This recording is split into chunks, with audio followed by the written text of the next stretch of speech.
Ray, the Directorate fleet is above us. How long until they breach? Minutes, maybe less. They abandoned Ashford. Everyone here is expendable. They knew this colony was failing. And they left us here to die. They abandoned thousands of people? Yes. And now you're the only one still trying to save them.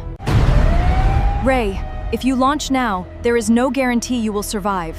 Then why are you doing this? Because nobody else is coming for them.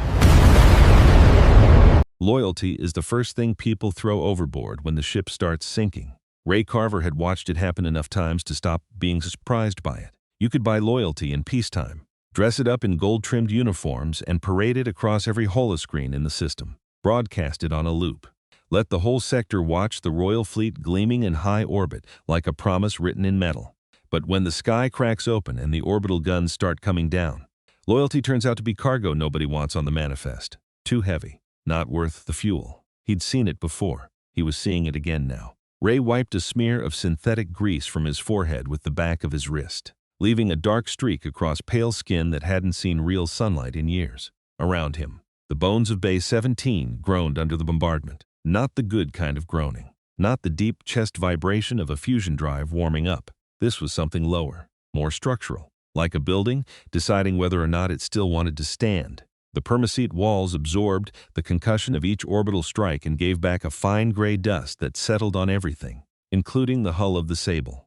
The Sable was not a beautiful ship. She had never been beautiful, not even when she was new. And she was not new anymore. 22 years of asteroid freight, low-grade ore runs, and the kind of jobs that didn't pay enough to be worth the fuel had left their marks on her.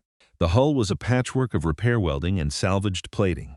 And the portside fuel injector had been giving Ray problems for 3 weeks. He was halfway through fixing it when the Directorate showed up. That had been 2 hours ago. The air raid sirens had gone quiet 20 minutes back. Not because the threat was over, but because the power grid had finally given up. Ray had listened to them wind down, the wailing pitch dropping slower and slower until it died somewhere in the middle register. And then there was nothing but the rhythmic concussion of plasma artillery hitting the planetary shields and the sound, distant but enormous, of a city falling apart. He tightened the last bolt on the injector housing, throwing his whole shoulder into the wrench, tossed it into the toolbox. It landed with a sound like a dropped argument. "All right," he muttered, patting the Sable's hull with one grease-blackened hand. "Time to earn your keep." He climbed down the access ladder, hit the hangar floor hard enough to feel it in his knees, and jogged up the boarding ramp. The hydraulic hiss of the airlock ceiling behind him was the closest thing to peace he'd felt all day. Inside the Sable, it smelled like stale coffee and decades of accumulated grime and something else underneath it all. Something that had no name but meant home. He didn't think about that too hard. The cockpit was narrow and cluttered. Ray dropped into the pilot's chair, a piece of equipment so broken into his exact dimensions that sitting in anyone else's seat now felt like putting on the wrong body. His hands moved across the overhead console without thinking, toggling switches and spinning dials in the order he'd done them 10,000 times. The screens flickered to life. The tactical display rendered Ashford's airspace in hard reds and sharp angles. It was not a good picture.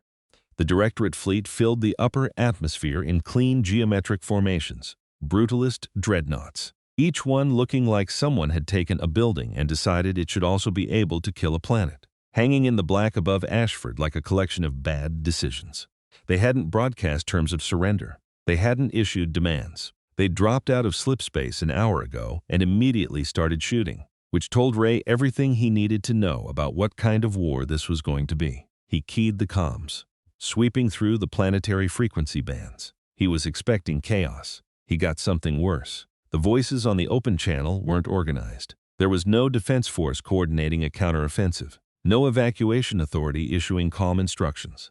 There was a woman screaming about Sector 4 shields going down. There was a pilot calling his registry number 3 times in a row and then never finishing the sentence. There was a medic somewhere saying they're targeting the hospitals. The words high and tight with the specific quality of a person who cannot believe what they're reporting. Ray hit the mute. The cockpit went quiet.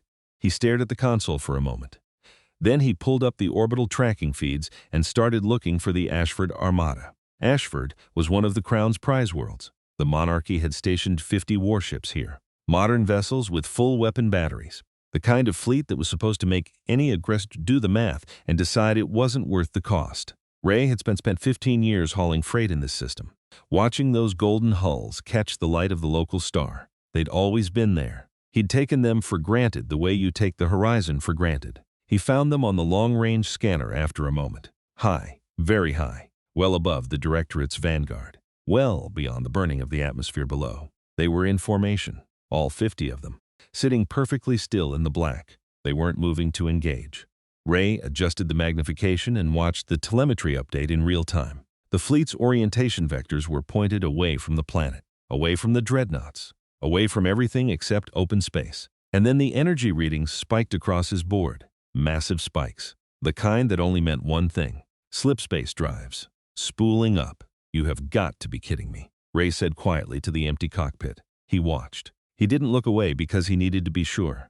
Needed to confirm with his own eyes what the sensors were telling him. Because some information you can't just take on faith. Across the upper atmosphere, 50 points of light bloomed blue-white, one after another, like a string of lights going out in reverse. The Royal Fleet of Ashford vanished into slipspace without firing a single weapon, without deploying a single rescue craft, without any indication that they had been aware there was anyone on the planet below them.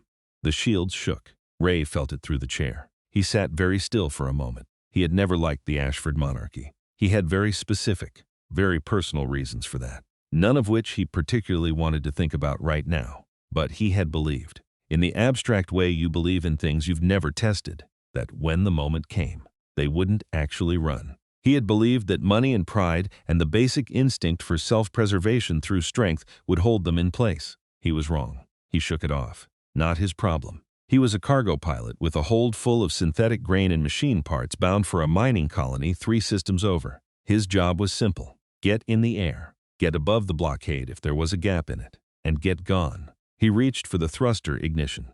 The sound hit him first, a high shriek of atmospheric engines in catastrophic failure, loud enough to penetrate the perma-seat walls of Bay 17. Dropping fast and getting louder, he glanced at the rear monitors. A skiff tore across the sky behind the spaceport, trailing a rope of black smoke that whipped in its wake. It was silver and gold, the kind of craft used to move VIPs between the surface and the orbital elevators. Sleek and completely unarmed and going about 3 times faster than its airframe was designed to handle. It clipped the edge of the spaceport's control tower in a shower of glass and structural concrete, yawed violently to the left, and smashed into the landing pad of Bay 16 with a concussive impact that threw Ray against his harness and blew out one of his secondary monitors. He sat there for 3 seconds with his hand hovering over the ignition lever. The smart play was obvious. Light the drives. Blow the bay doors. Burn hard for the upper atmosphere. Whoever was in that skiff, they were probably someone important. And important people in Ashford had, in Ray's experience, gotten exactly where they were by making sure people like him got the short end. He owed them nothing. His manifest didn't include them. His job didn't include them. "Damn it," he said, in the voice of a man who already knew what he was going to do. He unbuckled his harness. He grabbed a plasma torch and a medical kit from the bulkhead locker on the way out, moving fast down the boarding ramp and into air that tasted like pulverized concrete and burning fuel. He pulled his collar up over his nose and navigated the debris field that had opened up between Bay 17 and Bay 16, where the shock wave had scattered fragments of the spaceport's infrastructure across 100 meters of landing pad. The skiff was worse than he'd thought. The anti-grav repulsors were whining on their last cycle, trying to lift a chassis that had been bent into a shape no chassis was meant to hold. The portside engine had come apart completely. Secondary fires were working their way toward the fuel cells, which was a problem that was going to stop being theoretical in about 4 minutes. The golden crest of the House of Voss had been scorched to near illegibility on the tail section. Ray climbed onto the crushed wing, his boots slipping on the hydraulic fluid spreading across the surface, and made his way to the main passenger hatch. The door was warped. The electronic lock was shattered. He ignited the plasma torch and cut through the hinges without wasting time being careful about it, then kicked the door in. It fell with a clang. The smoke inside was thick. He pulled his collar tighter and moved into it, sweeping his handheld lumen through the dark. 2 Royal Guards were dead near the forward bulkhead. The impact had thrown them hard. Ray didn't linger on that. He kept moving until the lumen caught her. She was pressed into the rear corner of the cabin, half-pinned under a collapsed section of luxury seating. Young, 19, maybe 20. She wore a formal gown, deep blue silk, now torn and darkened with soot and something else. Her black hair was plastered to her face with sweat and blood. When the light hit her eyes, they locked onto him with an intensity that had nothing to do with composure and everything to do with the particular focus of someone who is very close to dying. "You're not the guard," she said, her voice hoarse from the smoke. "Correct," Ray said, kneeling beside the collapsed beam that was pinning her legs. He checked the structural integrity of it. Compromised. Manageable. Hold still. He wedged his shoulder underneath and pushed. The metal groaned. His vision blurred from the effort. "Pull yourself out," he said through gritted teeth. "Now." She pulled. He felt the beam shift as her weight left it and let it drop with a crash that shook the floor. He sat back on his heels, breathing hard, and opened the medical kit. He tossed her a pressurized bandage. "Are you broken anywhere? Can you walk?" She took the bandage with hands that were shaking visibly. She was trying to look composed and mostly failing. "My ankle. I don't think it's broken. Just twisted." She straightened her posture slightly, as though the wreckage around them was a courtroom. "I am Elena. Elena Voss. You need to contact Fleet Command immediately. Tell them the transport went down before we reached the elevator. My father is in orbit, on the flagship. He'll send a retrieval team." Ray looked at her for a moment. Elena Voss. He knew the name. Youngest daughter of King Aldrich Voss, which meant he was looking at the heir princess of Ashford. "Look around," he said, his voice flat and not unkind. "The comms are jammed. The network is down." "Then take me to your ship," she said, the veneer of authority cracking just slightly at the edges. "You'll have a long-range transmitter. My father is waiting." He said to reach the elevator by, "Your father isn't in orbit anymore," Ray said. She stopped. "I watched the telemetry 5 minutes ago. The Royal Fleet jumped system. All of them. They're gone." The denial moved across her face fast, the way a wave moves. All momentum until it hits something solid. "You're lying." "I'm not." He wouldn't. She stopped herself, swallowed. "We were supposed to evacuate together. My convoy was delayed. The rioting near the Central Plaza." Her voice was starting to fracture. "He knew I was behind. He knew. He left," Ray said, softer than before. He hated the necessity of saying it twice. "I know that's not what you want to hear, and I'm sorry for it. But right now we have 3 minutes, maybe less, before Directorate Ground Forces lock down this sector and start sorting through the survivors. So you have a choice. You sit here and wait for someone who isn't coming back, or you get up and follow me." The silence lasted exactly as long as it needed to. Then she nodded. Once, the motion sharp and jerky and full of a terror she was not entirely managing to hide. Ray grabbed her arm and pulled her upright. She hissed when weight settled on the bad ankle, but she didn't go down. He put her arm over his shoulders. Lean. They came out of the wreckage at a jog. The sky above Bay 16 split open as they cleared the debris field. A Directorate dropship materialized through the smoke ceiling. A blunt wedge of dark metal with its running lights off, hovering 50 feet above the pad without touching it. The side doors were already sliding open. Soldiers on fast ropes hit the deck with the practiced efficiency of people who had done this on enough planets to stop finding it interesting.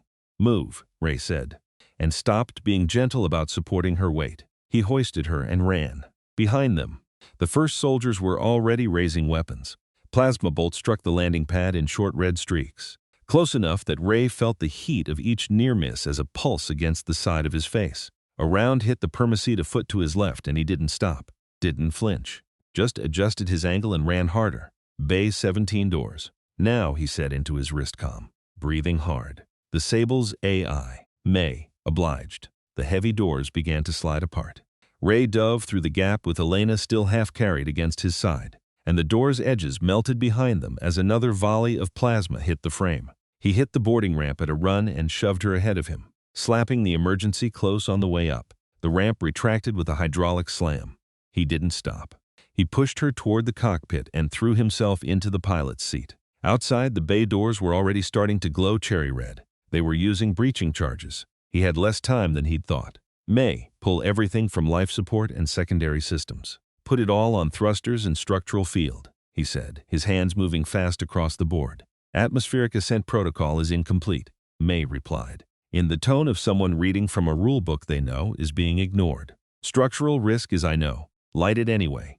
The breaching charges hit the bay doors. The shock wave came through the floor, hard enough that Elena, who had buckled herself into the co-pilot seat without being told, braced both arms against the console. Then the drives ignited. The Sable didn't lift off. She roared upward, both fusion drives hitting full burn in the confined space of the hangar. The column of blue-white exhaust vaporizing the permaseat deck and anything standing on it. The G-force pinned Ray back in his seat and turned the next 3 seconds into something he navigated entirely by feel and instinct. The ship punched through the hangar ceiling. Structural beams sheared off. Debris rained down on what was left of the spaceport below them. They broke into open sky. Ashford was burning. The city stretched out below them in every direction. Black smoke rising from more places than Ray could count. Columns merging into a false twilight that blotted out the afternoon sun. He had lived in this system for 15 years, and it looked nothing like any version of it he'd ever known.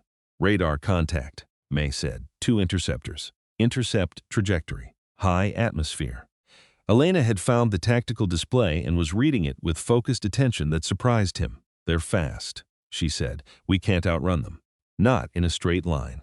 Ray agreed. He was already running numbers in his head. The Sable was a bulk freighter. She had mass. She had fuel. And she had one advantage that the interceptors didn't, which was that Ray had been flying in tight spaces with heavy loads for 15 years and had developed a specific kind of pilot's intuition that the military didn't train for. The first interceptor launched a volley of plasma torpedoes. Ray slammed the thrusters into a reverse burn and pitched the nose up simultaneously. The ship bucked and shuddered, and the torpedoes screamed past the underbelly, close enough that the instrument panels flickered from the electromagnetic wash. They detonated in the cloud cover below, lighting up the undersides of the smoke columns in orange. May, open cargo bay doors 3 and 4. Release the magnetic locks on all containers. Opening cargo bay doors in high-velocity flight will result in complete loss of DUIT. The underside of the Sable opened. 50 tons of synthetic, grain, and industrial machinery dropped out of the hold and into the slipstream below. Crates tumbling and spinning at max speeds in the airspace behind them. The second interceptor, riding the Sable's exhaust trail, didn't have any time at all to react. It hit a 20-ton container of mining equipment at full speed and ceased to exist. One down, Ray said. Hang on.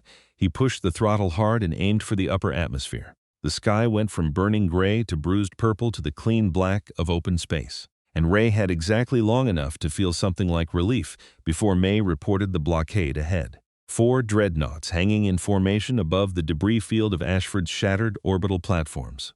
Their weapon batteries lit and tracking. Elena was watching the red targeting indicators multiply across the tactical display. Her hands were white on the armrests, but her voice was steady. They have a lock. I know. May. Slip space drive. Jump solution. Anywhere. Debris interference is delaying calculation, May said. Recommend waiting for, don't calculate a safe route. Pick a direction and punch through. The surviving interceptor had broken atmosphere behind them. It was faster in the void than it had been in atmosphere, and it found the Sable's heat signature in about 4 seconds. Ray weaved through the wreckage of the defense platforms, scraping the hull against a severed solar panel with a shriek of metal that vibrated through the whole ship. Missile lock, May announced. Drive status. Ready for jump. Go. He hit the control. The universe bent. The stars outside the cockpit didn't stream toward him. They tore, stretched into long white lines, and then compressed into something that wasn't light or dark, but somewhere uncomfortable between the two.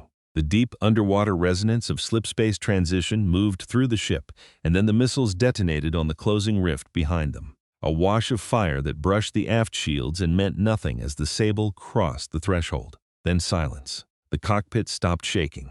The alarms dropped away one by one. The instruments dimmed to the quieter readouts of slipspace cruise. The swirling blue-purple tunnel of the dimensional channel wrapped around them, hypnotic and indifferent.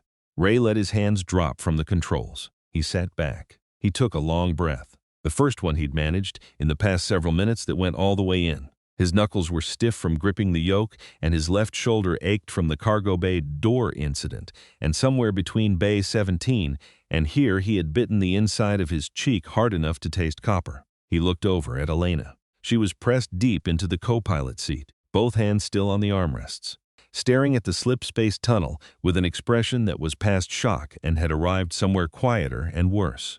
She looked very young. The blue silk gown had a long scorch mark across the left side, and her hair had come half loose from whatever it had been pinned into. Without the royal guard around her, and without anywhere to be princess of, she looked like what she actually was, a teenager whose entire world had been destroyed in one afternoon. Ray watched her for a moment without speaking.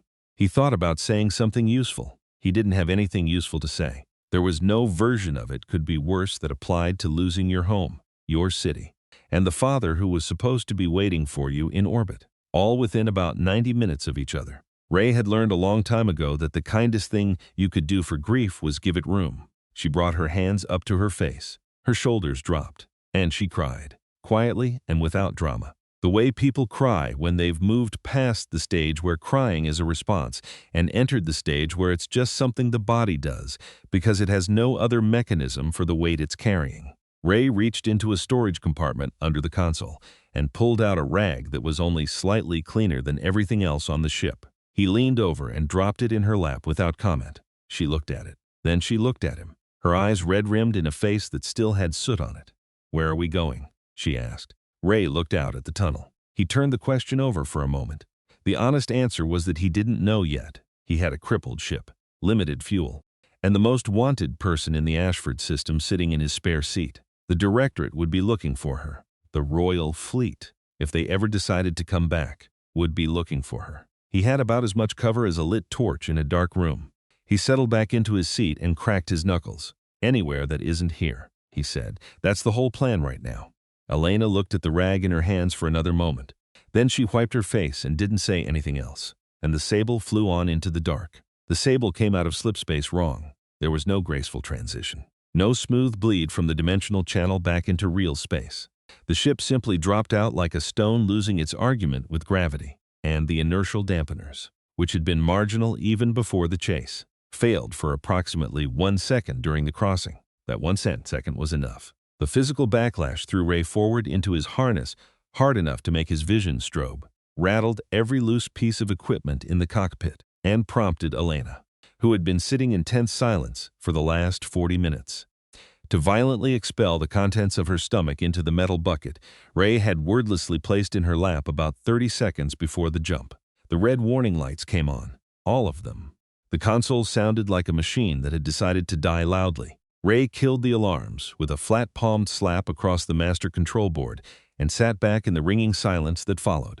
Smoke was curling from the ventilation grills, thin and copper-smelling, which meant secondary conduits somewhere in the ship's middle section were overheating. He could feel the temperature in the cabin already, the ambient warmth that came from a ship running without adequate coolant circulation. "May," he said. "Status, primary fusion drives are offline." May replied, with the particular calm of a system that didn't have the capacity to be worried. "Slipspace motivator is critically overheated. Coolant lines ruptured in sectors 3 and 4. Life support is stable at 72%. We are currently drifting in the dead reach."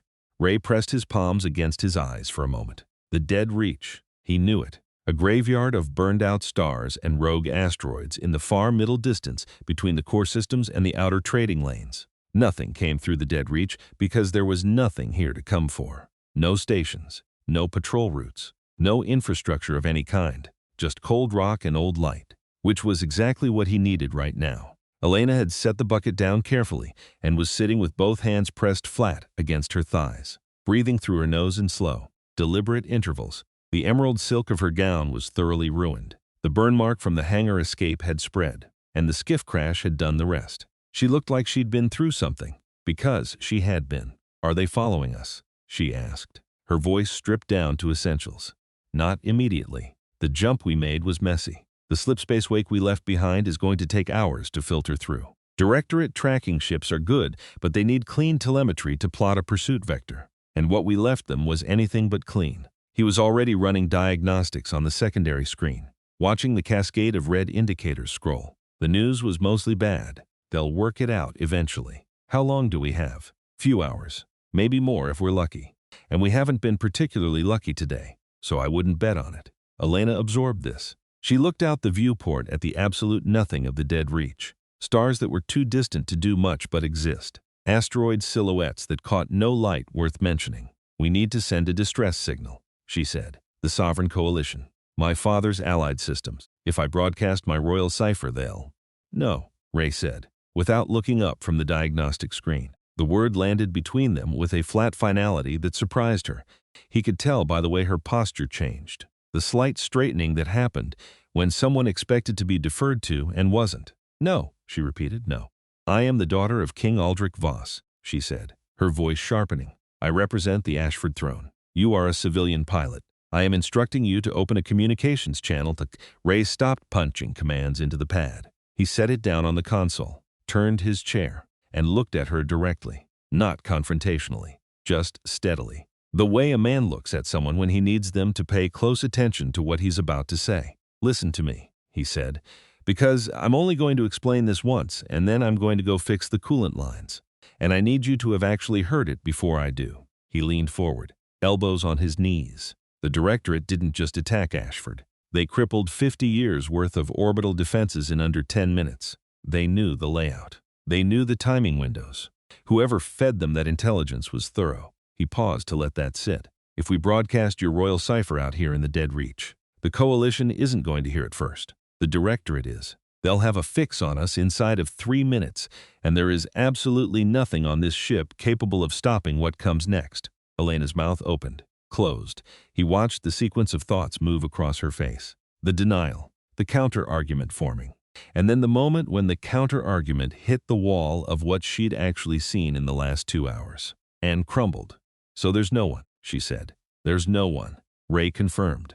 He stood and took a tool belt from the bulkhead. "You're not a princess right now. You're cargo. My job is keeping the cargo intact until we reach somewhere it's safe to be something else. That's the whole arrangement." He didn't wait for her to respond to that. He walked out of the cockpit, and the door slid shut behind him. The engineering bay was a low, narrow space crowded with exposed pipe and heavy machinery that hadn't been upgraded since the previous owner. Without the coolant system running, the residual heat from the drives had turned the lower decks into something approximating the inside of an oven. Ray stripped off his jacket, hung it on a railing, and crawled under the main housing of the slipspace motivator. The space was bad. He had to turn his shoulders at an angle to get them through the access gap, and once he was in there was maybe 18 inches between his face and the underside of the drive casing. The ruptured coolant line was easy to find because the blue viscous fluid had already pooled across the floor plates, hissing and spitting where it touched the heated metal of the engine block.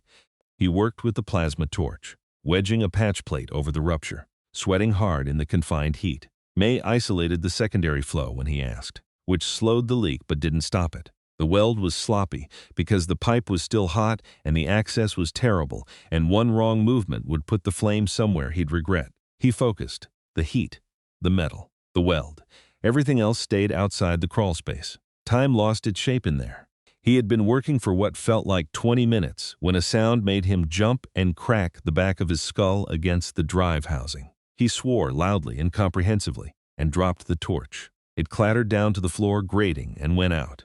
"Do you need help?" He slid out from under the housing, rubbing the back of his head, and found Elena standing at the bottom of the access ladder. She'd been busy while he was working. She'd used a piece of copper wire to pull her hair back from her face, more practically.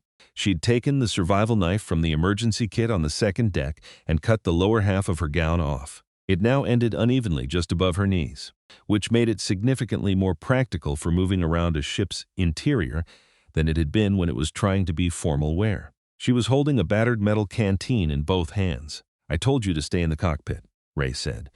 "The environmental readout said the temperature down here was 41 degrees, Elena said, "and the alarm that was going stopped about 10 minutes ago. I thought maybe you'd either fixed it or died." She held the canteen out toward him. "I brought you water." He looked at her, looked at the canteen, took it and drank half of it in a long, continuous pull. It was warm and tasted of old metal, and it was the best thing he'd had in what felt like a very long time. He sat down on a storage crate and let his muscles complain about the last few hours. Elena sat down on the floor nearby, her back against the bulkhead, pulling her knees up. The emergency lighting down here was dim orange, and in it she looked different than she had in the cockpit. Less like what she was supposed to be. Just a person sitting on a metal floor in a cut-down dress. Tired in the way people get tired when they've used up all their adrenaline and the world still hasn't stopped being terrible. "Why did you save me?" she asked. Not demanding, not performing, just asking. Ray turned the canteen in his hands. "Reflex," he said. "I don't believe you." The silence was long enough that the only sound was the pinging of cooling metal and the low hum of the auxiliary power running at reduced capacity. 10 years ago, Ray said eventually, his voice flat. "I was running supply lines to a deep core extraction colony, place called Cinder. The miners there paid 80% of their earnings in crown tax. 80. So the crown could build the Golden Fleet and keep the sector safe. That was the deal. He stopped. Started again. There was a seismic collapse. Sector 4. Thousands of miners trapped underground. The local authority sent a request to the royal garrison one system over. Plasma drills, med ships, heavy lift equipment, standard emergency protocol. He paused. The garrison commander denied the request, said the colony hadn't met its monthly yield quota, and moving the military assets would constitute a misuse of crown resources.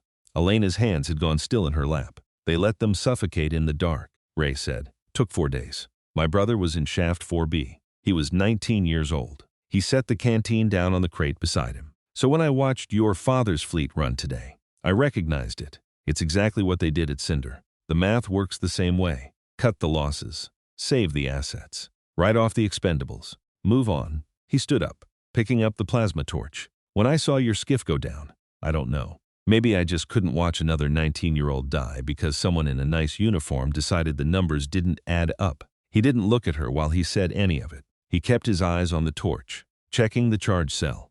I didn't know, Elena said quietly. About Cinder. No, Ray said. You weren't supposed to.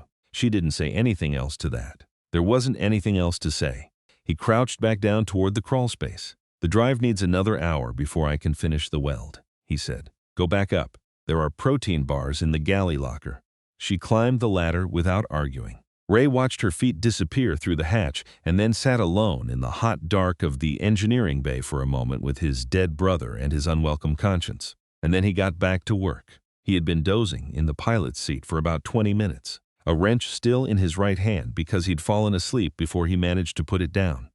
When May's voice came through the cockpit speakers with the particular cadence that meant the news was not good. Proximity alert. Unregistered vessel. Approaching at high speed. Range 2,000 kilometers and closing. Ray was awake immediately. The wrench fell out of his hand and hit the floor, and he was already at the console before it stopped bouncing. He pulled up the long-range scanner and found the contact. A single blip moving fast on an intercept trajectory. Vessel signature, he said. Modified heavy salvage corvette. May replied. Does not match directorate profiles. Of course it doesn't. Ray sat back and looked at the blip. He didn't need May to tell him what a modified salvage corvette was doing out here in the dead reach on a course that intercepted a ship with a cold drive and a messy slip space wake. Scavengers worked the outer transit lanes looking for exactly this. Crippled vessels that couldn't run. Easy pickings. They were as predictable as weather. May kill all non-essential systems. Cut the thermal exhaust. I want us looking as dead as possible. The Sable went dark. The emergency lights dropped to minimum. The cockpit became a small room lit mostly by the dim glow of the radar screen. And on that screen, the salvage corvette kept coming. It was too fast. They'd already had a fix before Ray killed the output. The comm crackled. Unidentified freighter. The voice that came through had a wet, rough quality. Casual in the way that people are casual when they're holding all the cards. This is the salvage vessel Carrion. You look a little stranded out there. Power down your defense grids and prepare to be boarded for a safety inspection. Ray muted the pickup. He looked over at Elena, who had come back to the cockpit at some point during his doze and was sitting rigid in the co-pilot chair, her hands pressed flat on her thighs. The terrified princess from the skiff wreckage was already somewhere more controlled than that. She was scared, but she was reading the situation rather than reacting to it. He grabbed her by the shoulders, firm but not rough. Listen to me carefully, he said. Those people are going to board this ship no matter what I do or say. If they find you, they will sell you to the directorate for a bounty that would buy a small moon. Is that clear? Elena nodded. Once. Good. There's a maintenance hatch under the co-pilot console. It's tight and it's dark and it smells like recycled coolant. You're going to get in it and you're not going to make any sound at all. He reached under the console and pulled out a solid steel hydro wrench, heavy and unambiguous. He pressed it into her hands. If that hatch opens and the person on the other side isn't me, you swing this as hard as you can and you don't stop. Elena looked at the wrench, then at him. Understood, she said, and she sounded like she meant it. She got into the hatch. He closed it over her and threw a greasy rag across the seam. A heavy metallic thud reverberated through the deck plates as the Carrion's magnetic docking clamps engaged on the hull. Ray holstered his plasma pistol. a heavy military-grade piece he'd bought years ago on the black market and never quite found a reason to get rid of, and went to stand in the center of the main corridor, weapon lowered but visible, waiting. The airlock cycled. The inner door opened. 3 men stepped onto the Sable. Their armor was mismatched, patched together from components salvaged out of at least a dozen different ships, which told Ray these were people who had survived long enough to accumulate a lot of dead opponents. The man in front had a cybernetic eye that whirred mechanically as it adjusted focus, and he was carrying a modified slug-thrower rifle at the hip, in the posture of someone who'd pointed it at enough people to find the whole exercise boring. "Well," the man said, showing teeth that had been replaced with metal at some point. Probably not by choice. Alive and everything. Power down, the toy. "Friend, you're well outnumbered." He smiled. "I'm Cade. This is my stretch of dark. Ship's broken," Ray said, keeping his voice level. "Hold's got synthetic grain and some machine parts. Nothing worth your fuel." Cade tilted his head. The cybernetic eye rotated slightly. "My scanners say 2 heartbeats. Where's the other one?" "Ship AI," Ray said. "Sensor glitch from the radiation out here." Cade's smile didn't change, but something behind it did. "You're a terrible liar." He gestured with 2 fingers at the men behind him. "Sweep it, strip the avionics. Find the second." The 2 thugs moved forward. Ray raised his pistol and fired. Not at Cade, but at the atmospheric regulator panel mounted on the wall 2 feet to the right of the airlock door. The plasma bolt blew the casing apart, severing the safety override relays in a shower of sparks. "May, emergency purge. Airlock 1. He was already moving backward down the corridor. The inner airlock door slammed shut. Katie had been standing half inside the threshold, and the door caught him squarely in the cybernetic shoulder, trapping him there with a force that made him scream something that wasn't quite a word. The 2 thugs had already cleared the threshold and were fully inside the chamber when the outer door, freed from its safety protocols, retracted. The atmospheric purge was instantaneous and total. The air in the airlock chamber went out into the vacuum of space, and the 2 thugs went with it.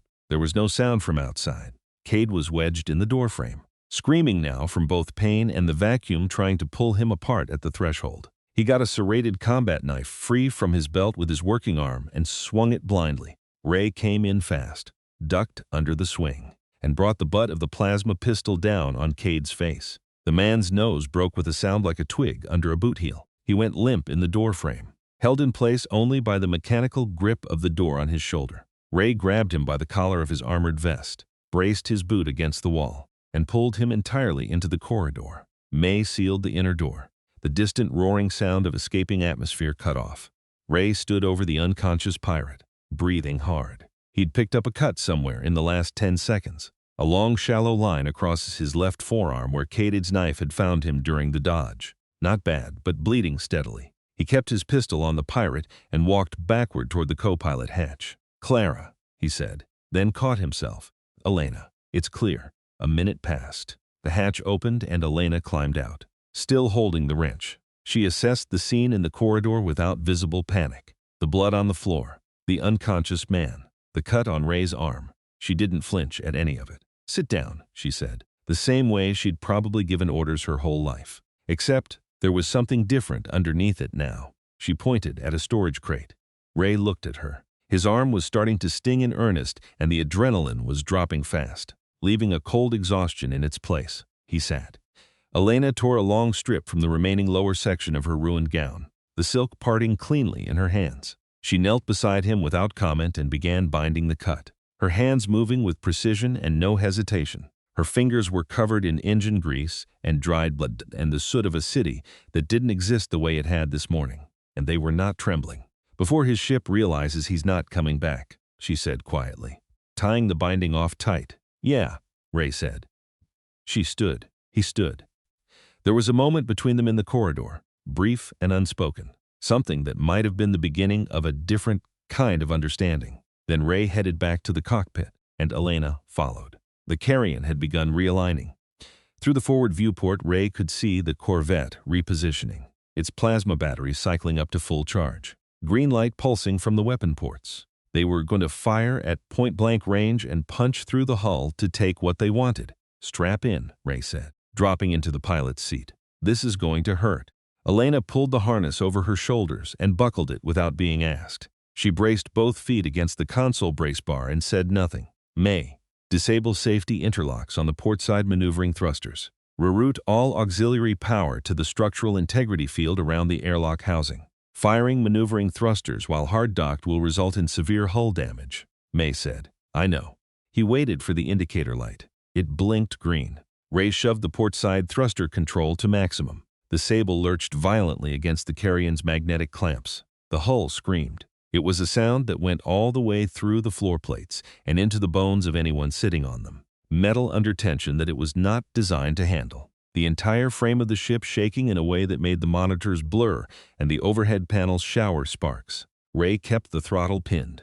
The clamps held for 4 seconds that felt much longer than 4 seconds. And then something gave way. The section of outer hull around the airlock sheared off cleanly. The sudden release sent the Sable spinning into the void.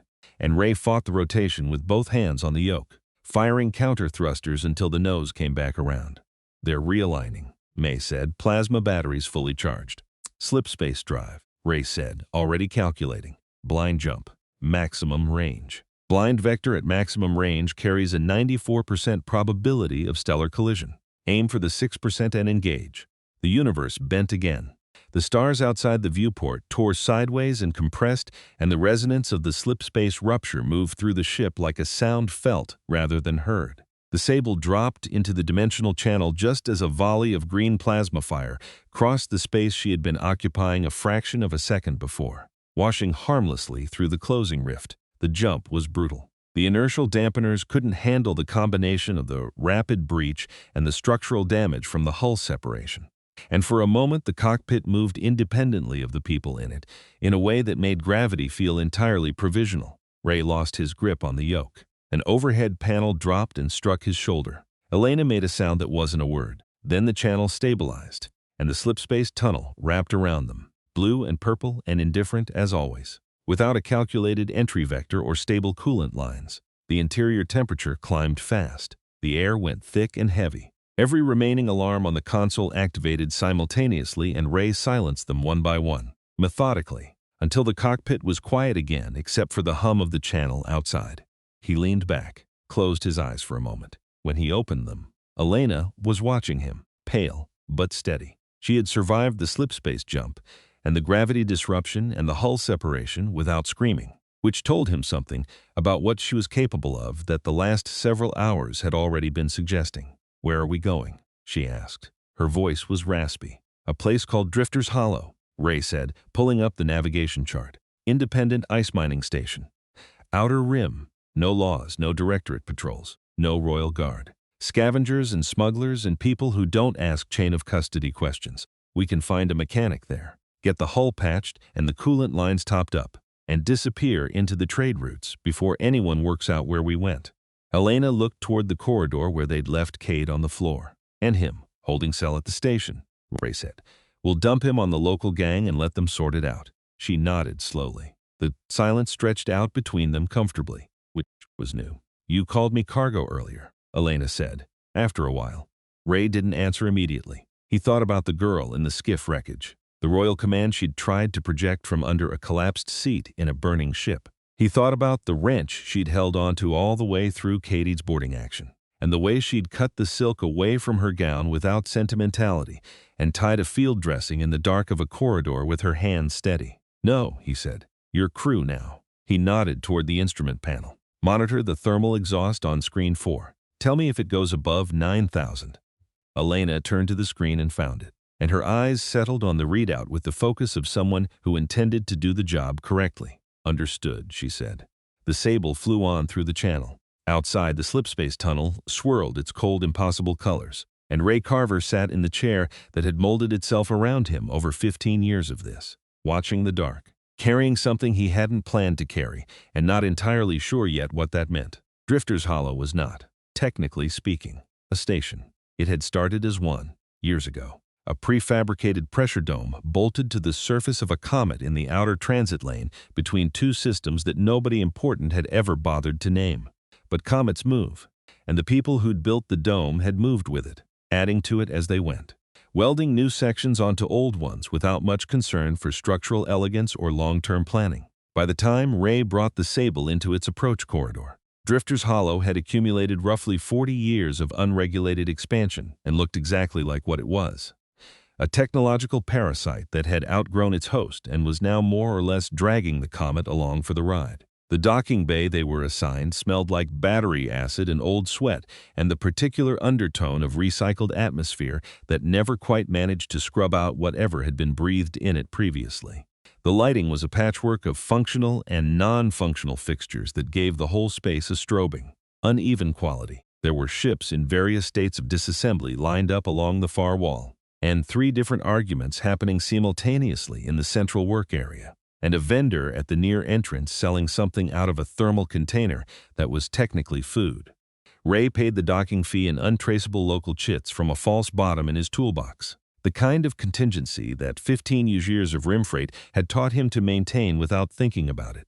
Then he stood at the edge of the bay and considered his options. "Stay close," he told Elena. "Don't talk to anyone. If someone talks to you, you don't understand them." Elena looked at the bay around them.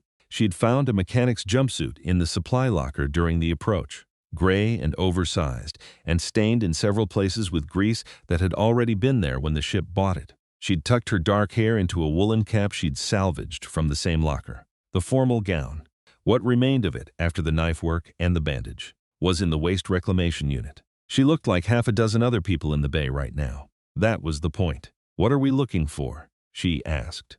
"A mechanic who doesn't ask where the plasma scoring on the hull came from, and won't sell us to anyone while we're paying them." Ray scanned the bay. Second part is harder than the first. It took him 20 minutes and a conversation he'd rather not have had to locate a candidate. A heavy-set man working alone in a corner stall, running diagnostics on a stripped engine block. He was blind. Both eyes replaced with smooth gray prosthetics that tracked heat signatures rather than light, which meant he could work in conditions that would stop anyone else, and also meant he had exactly no interest in looking at faces. Ray paid him twice the standard rate for a patch job on the hull damage and a top-off on the coolant lines, in chits up front. The mechanic asked no questions at all. Ray liked him immediately. Cade they dealt with before leaving the ship.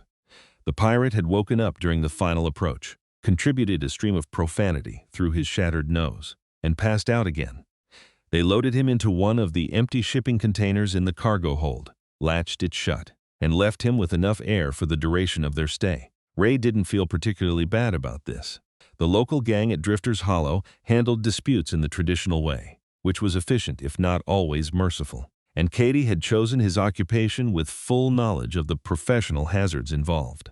The promenade that ran through the center of the station's main dome was narrow and loud and illuminated by competing neon signs advertising fuel grades and liquor types and services Ray had learned not to inquire too closely about. They moved through it with their heads down, keeping to the edges, avoiding the clusters of workers and scavengers and people who had the general look of those who'd run out of better options some time back and had been here ever since. Ray found a cantina near the far end of the promenade, a place that occupied the intersection of dark, noisy, and inexpensive, which were the 3 qualities that mattered right now. They took a corner table that had its back to the wall and a clear sight line to the entrance, because old habits. The surface of the table was scarred metal, and the bench seating was a material that might once have been upholstered. The lighting was low enough to make faces anonymous. Ray ordered 2 bowls of high-protein nutrient stew from a server who had the manner of someone who had stopped finding the details of their customers interesting around the same time they started the job, and a pint of dark ale for himself because the day had qualified. Elena sat across from him with her hands flat on the table, staring at the surface. "Eat," Ray said, pushing one of the bowls across when it arrived. "We're here for 6 hours minimum. You need to keep your head level." Elena picked up the plastic spoon. She looked at the stew. She took a bite with the mechanical precision of someone following an instruction they've decided not to argue with, and chewed, and swallowed, and didn't comment on the taste, which was something, because the taste was genuinely terrible. Ray ate his own bowl and drank his ale and let the noise of the cantina wash over them. Around them, the usual Drifter's Hollow crowd was doing what it always did, arguing about freight rates, complaining about fuel costs, conducting transactions that probably wouldn't survive legal scrutiny, placing bets on a RimWorld sports match playing silently on a cracked screen above the bar, a working outer rim station in the middle of a war that hadn't reached the outer rim yet, life proceeding at its usual grinding pace. He was halfway through the ale when the screen changed. It didn't ask permission. The sports match cut off mid-play, replaced by a high-definition signal that was clearly pushing through on an emergency broadcast frequency, the kind that could override local feeds across 1,000 systems simultaneously. The bar went quiet by degrees, table by table, as people turned toward the screen. A golden crest filled the display. The House of Voss. Ray recognized it. He set down his ale. The crest faded to a man standing at a marble podium in a room that had been designed to make every person who stood in it look inevitable. Pearl-white military uniform. Dozens of decorations. Silver hair combed back in a way that said authority without appearing to try. The face was composed into something between grief and resolution. A combination Ray had seen before on people who'd had time to practice it. He looked across the table. Elena had gone completely still. The spoon was halfway between the bowl and her mouth and had been there since the broadcast started, and she'd recognized what was on the screen. Her eyes were fixed on the image of her father with an expression that Ray couldn't entirely read because it was doing several things at once. Citizens of the Sovereign Coalition. King Aldrich Voss began, his voice the kind of deep and resonant that filled rooms without apparent effort. 3 days ago, the Directorate launched an unprovoked assault on the peaceful world of Ashford. Around the cantina, the low conversations had dropped to nothing. Even in a place like Drifter's Hollow, a planetary assault on a crown world was news. Our planetary defenses fought with courage, Aldrich continued, his voice steady and calibrated to carry weight without seeming calculated. But the enemy was ruthless, and their numbers were overwhelming. We secured the government. We made the difficult decision to retreat to the core in order to rally our fleets and prepare our counteroffensive. Ray watched the screen. He watched Elena not moving. But the cost of this retreat was higher than any man should have to bear. Higher than any father should have to bear. The camera moved in on Aldrich's face, a silence that had clearly been rehearsed. During the evacuation, a Directorate strike team targeted civilian transports. Indiscriminate, deliberate. His voice shifted, something breaking into it that was very nearly convincing. My youngest daughter, Princess Elena, was aboard one of those transports. A collective sound moved through the cantina, a murmur that traveled from table to table. Ray didn't look at Elena. He kept his eyes on the screen. The transport was destroyed, Aldrich said. His voice was rising now, grief transitioning into something with more architecture behind it. My daughter was murdered, killed by the Directorate in an act of cowardice that I will carry for the rest of my life. He paused. Let it land. But she will not be forgotten. In her name, I invoke the Coalition Defense Pact. There will be no negotiation. There will be no surrender. He brought his fist down on the podium. A controlled impact. The gesture of a man who has strong feelings and also knows exactly where the cameras are. We will march on the Directorate, and we will make them answer for what they have done. For Ashford. For Elena.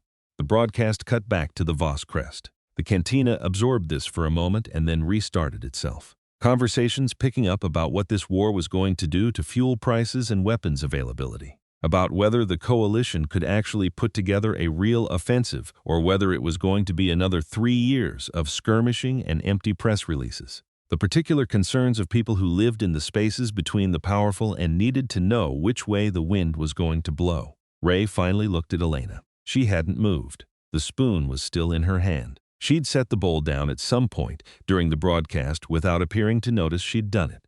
She was looking at the blank space above the bar where her father's face had been, and her own face was doing something that Ray didn't have a clean word for. Not grief. Exactly. Grief involves surprise. This was something you arrived at after the surprise was already gone. He watched her work through it in real time.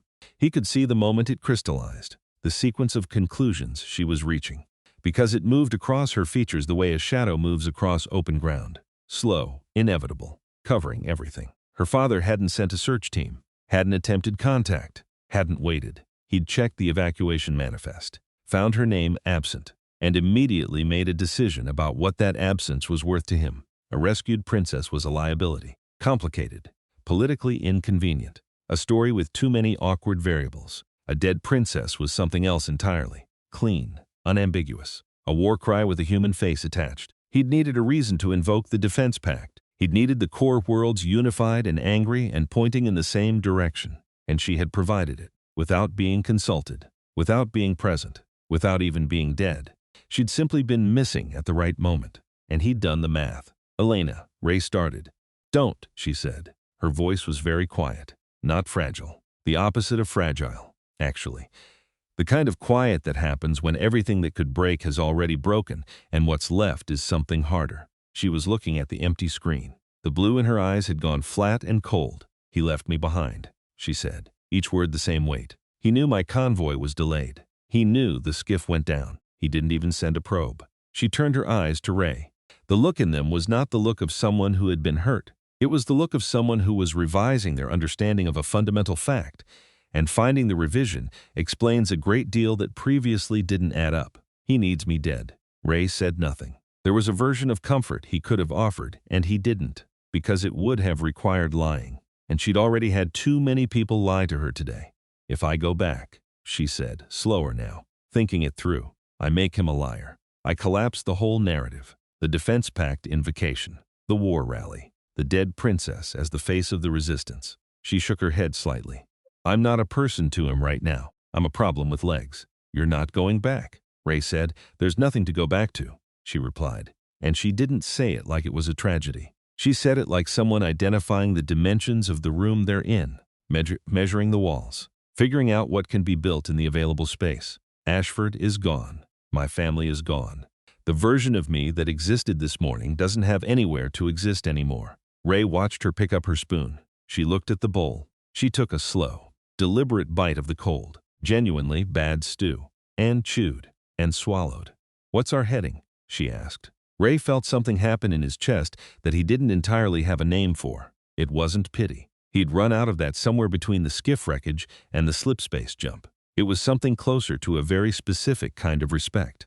The kind you develop for materials that have been tested to their limit and come back as something different on the other side. "Once the ship is patched," he said, "we jump for the outer fringe. Deep space. Far rim. It's rough country out there. No infrastructure worth mentioning. But there's no directorate and no coalition. Just open sky and people who are minding their own business." He looked at her. "We'll need new transponder codes. New manifest entries." Elena set her spoon down and looked at the table for a moment. Then she looked up at him with an expression that had made its decisions and was done deliberating. "Good," she said. "Let them have their martyr." She picked up the spoon again. "I have work to do." Ray nodded. He picked up his ale and finished it in silence. The cantina went on around them, loud and indifferent and smelling of roasting synthetic protein, and neither of them said anything else for a while. It was the kind of silence that didn't need to be filled. Outside the dome, the comet that carried Drifter's Hollow moved through its slow arc, indifferent to the war and the politics and the particular weight of two people sitting in a corner of a bad bar working out what came next. Ray was watching the entrance when he saw the first one, a man at the doorway of the cantina, moving too deliberately for someone looking for a table, scanning the room with the systematic patience of someone who was looking for something specific. The armor under his coat was matte black, the kind of non-reflective finish that cost money, and he was wearing it with the casual ease of someone who'd been wearing it long enough to forget it was there. His eyes stopped briefly on the far corner, moved on, stopped on the bar, moved on. Ray put his ale down carefully and didn't change his posture. There were 3 ways into the cantina, the main entrance where the first one was standing, a service corridor that ran along the kitchen wall, and a back access route that connected to the maintenance tunnels under the promenade. Ray had noted all 3 when they sat down. Old habit. He did a slow, casual sweep of the room without turning his head, identified a second one at the bar, ordering nothing, watching the entrance, a third near the rear wall, half turned away, talking to no one. He'd seen the configuration before. Tracker formation, 1 hard point, 2 flankers, working a contained space under the table. He moved his right hand to the grip of the plasma pistol and kept it there. "Don't look up," he said quietly, his voice flat and even and carrying no further than Elena across the table. "Don't change your posture. There are people in this room who are looking for something. I don't know yet if they've found it." Elena didn't look up. She took another bite of stew. "How many?" she asked, in the same conversational tone she might have used to ask about the weather. 3 in here. Probably more outside." Ray's eyes moved to the main entrance again. The first man was beginning a slow circuit of the room, checking faces. "We need to leave." Not running. Walking, service corridor. Kitchen wall. Maintenance tunnel exit to the lower promenade. And then the ship. And then the ship. "May will have the drives warming on my Riscom command. The mechanic should have finished the patch job." He paused. The slip space drive isn't fully calibrated. First jump is going to be rough. It usually is, Elena said, with the matter-of-fact tone of someone who had now done it enough times to have developed opinions about the experience. Ray allowed himself exactly 1 second of something that might have been amusement. When I stand up, you stand up, he said. Walk beside me, not behind me. If someone moves toward us, you stay behind my left shoulder and you keep moving for the exit no matter what happens. Don't stop for me. Elena put her spoon down. She folded her hands in her lap. Understood. Ray left enough chits on the table to cover the food and stood up. They walked toward the kitchen wall. The first tracker completed his circuit and started another one. Ray felt the man scan pass over him and held his pace absolutely steady. No adjustment. No response. Because any change in your rhythm is the thing that tells a professional where to look. The kitchen corridor was ahead. 20 feet. 15. The noise of the cantina was thick enough to cover movement. The tracker's eyes were moving to the next cluster of tables. 10 feet. 5. They went through the kitchen door, and Ray let it close behind them without looking back. The kitchen was hot and cramped and steaming, and the 2 people working in it didn't look up from what they were doing. Ray moved through it quickly, Elena tight at his left shoulder, and out through the far door into the maintenance tunnel. The tunnel was low-ceilinged and dark and smelled of the comet's sublimating ice underneath the metal. A cold mineral smell that didn't belong to any human construction. Their footsteps were quieter on the composite flooring. How did they find us? Elena asked, her voice low. Slipspace wake from the last jump. Or Katie's people tracked the Carrion's last docking record and worked backward. Ray keyed his wristcom. 2 short presses. The prearranged signal he'd set up with May during approach. Either way, someone spent money finding us quickly. That means they know what they're looking for. Directorate. Has to be. No one else would resource a tracker team this fast. He paused at a junction, checked the signs, turned left toward the lower promenade access. They're specialized, augmented, not standard soldiers. How many altogether? 10, maybe more. The 3 in the cantina were advanced placement. They'll be a main element at the ship. Elena was quiet for a moment, her footsteps even beside his in the cold tunnel. Then we're going back to the ship anyway, she said. Not a question. We need the ship. 10 trekkers. 2 of us. And May, Ray said. And whatever's in Bay 17 worth using. He felt her thinking beside him in the dark. He'd learned enough in the last several hours to know that when she went quiet, she was doing something productive with the silence. Tell me what's in Bay 17, she said. Ray told her. He went through the contents of the bay as he remembered them from the approach. The equipment locker inventory, the structural fixtures, the overhead rigging. He was halfway through the list when he felt Elena stop walking for 1 fractional second before resuming her pace. The coolant storage, she said. Ray thought about what he'd seen mounted above the docking bay's central pad, a massive cylindrical tank, industrial grade, suspended from the ceiling on heavy chains, marked in faded yellow warning stripes. Standard equipment on any station that ran a primary reactor with thermal management needs. Liquid nitrogen, he said slowly. Coolant reserve for the station's reactor system. Elena looked at him sidelong in the dim tunnel light. If that tank falls from that height, it ruptures on impact. The rapid expansion of the gas in an enclosed space. The thermal shock differential, absolute zero flash freeze. Ray said, in roughly 3 seconds. Elena said, everything in its radius stops.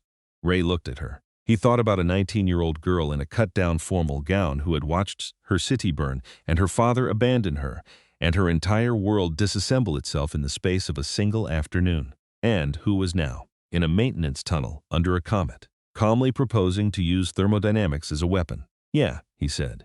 All right, here's how we do it. They came out of the maintenance tunnel access into the lower promenade 40 meters from Bay 17's entrance, and Ray stopped at the corner and looked. The blast doors were sealed. Red emergency lighting pulsed in the corridor with a slow, arterial rhythm. Through the small observation window set into the doors, Ray could see the interior of the bay. The Sable sat in the center, boarding ramp down, and around it, in a spread formation that covered every angle, were 10 figures in matte black armor that caught no light at all. The blind mechanic's welding cart was overturned near the far wall. The mechanic himself was slumped against it, not moving. The plasma wound was precise. Ray stepped back from the window and pressed his back against the corridor wall. He looked at Elena. She was looking at the observation window. Her face was doing nothing that anyone who didn't know her well could have read, and Ray had known her for approximately 8 hours, but he'd been paying attention. Can we fight them? She asked. 10 augmented trackers against 1 pilot and 1 very capable teenager, Ray said.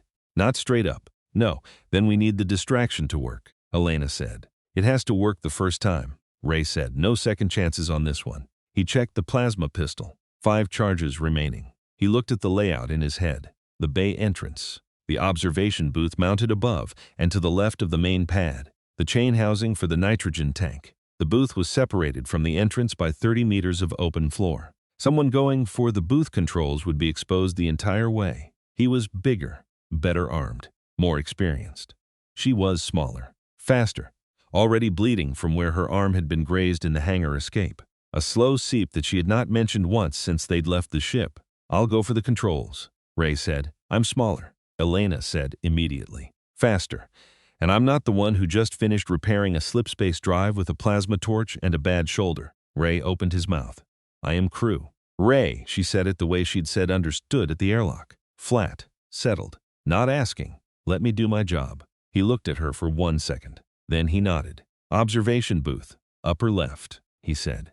Heavy lever on the right wall. Chain release marked in yellow. You pull it all the way forward, and you don't wait to see what happens next. You get to the ship. He held up 2 fingers. 2 minutes from the moment I step out. I'll keep them looking at me. 2 minutes, Elena said. She looked at him for a moment with an expression he couldn't quite name and didn't try to.